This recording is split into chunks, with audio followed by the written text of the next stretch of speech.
حضرت عبداللہ رضی اللہ عنہ حضور پاک کے ابا جان کی جب شادی ہوئی، حضرت عبد المطلب حضور کے دادا جان نے حضرت عبداللہ کو لیا اور شادی کہاں کرائی؟ جس جگہ سے حضرت رسول اللہ کی دادی ہے نا، دادا جان ہے نا، تو اسی جگہ سے حضرت عبداللہ کی شادی ہے۔ حضرت عبد المطلب حضور کے پاک کے دادا ہیں، یہ بھی پیدا مدینہ میں ہوئے تھے کیونکہ ان کی اماں مدنیہ ہے، تو انہوں نے اپنے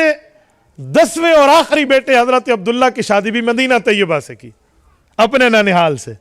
تو جب راستے میں لے کر جا رہے تھے تو ایک جگہ بالا خانہ آتا تھا، یہ عثفان کے قریب کی جگہ ہے، تو ادھر ایک خاتون رہتی تھی جو بڑی شریف النسب کہلاتی تھی۔ حضرت عبد المطلب اور حضرت عبداللہ راستے سے گزرے اور وہاں کوئی قیام و طعام تھا، جیسے آج کل ہمارے موٹر وے پر قیام و طعام ہوتا ہے، لوگ رکتے ہیں، قافلے تھوڑا سا سستیا لیتے ہیں، تو وہ بھی قافلے وہاں رکتے تھے۔ اس عورت نے حضرت عبداللہ کو دیکھا تو اوپر سے اتر آئی۔ مولانا ادریس کاندھلوی رحمہ اللہ نے سیرت المصطفیٰ میں ذکر فرمایا ہے کہ اس نے حضرت عبداللہ کا ہاتھ پکڑا اور اپنی طرف متوجہ کیا، تو حضرت عبداللہ نے ہاتھ جھٹک کے اسے کہا کہ ان الکریم یحمل عرضہ و دینہ، کہا میں خاندانی آدمی ہوں، شریف بندہ ہوں،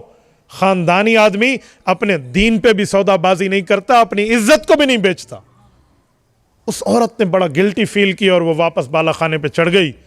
یہ گئے مکہ مکرمہ سے مدینہ طیبہ پہنچے، حضرت وہب کے گھر شادی ہوئی، حضرت آمنہ، حضرت وہب حضور کے نانا جان کا نام ہے، آمنہ بنت وہب رضی اللہ عنہ، شادی ہو گئی، وہاں کچھ عرصہ رہے، پھر واپس آئے۔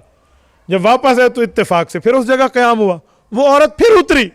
کہتے ہیں حضرت عبداللہ نے قدر پریشانی چہرے پہ لائی کہ یہ پتہ نہیں کیوں آ رہی ہے، تو اس عورت نے کہا اب میں نے کچھ آپ سے کہنا نہیں ہے، ایک بات کرتی ہوں۔ جی کہو۔ انہوں نے کہا میں بھی خاندانی ہوں، میں نے بھی کوئی غلط ارادے سے آپ کا ہاتھ نہیں پکڑا تھا، میں بھی چاہتی تھی کہ حق نکاح آپ کا مجھ سے ہو جائے، کیونکہ پرانی کتابیں تورات، زبور، انجیل میں پڑھ چکی ہوں، ان کتابوں میں لکھا ہوا ہے کہ جو آخری نبی کا والد ہے گا اس کی نشانیاں یہ ہوں گی جو آپ کے چہرے پر پوری تھی۔ رسالت مآب علیہ السلام کے والد محترم کو یوں پہچانا گیا، آنے سے پہلے حضور پاک کا ذکر ہے۔ اور پھر حضرت عبداللہ فوت ہوئے، حضرت رسول اللہ اپنی ماں کے پیٹ مبارک میں، جب رسالت مآب اس دنیا میں تشریف لائے تو نام دادا جان نے رکھا تھا۔ امام ابو حاکم نیشاپوری رحمہ اللہ مستدرک میں روایت لائے ہیں، مستدرک حاکم میں،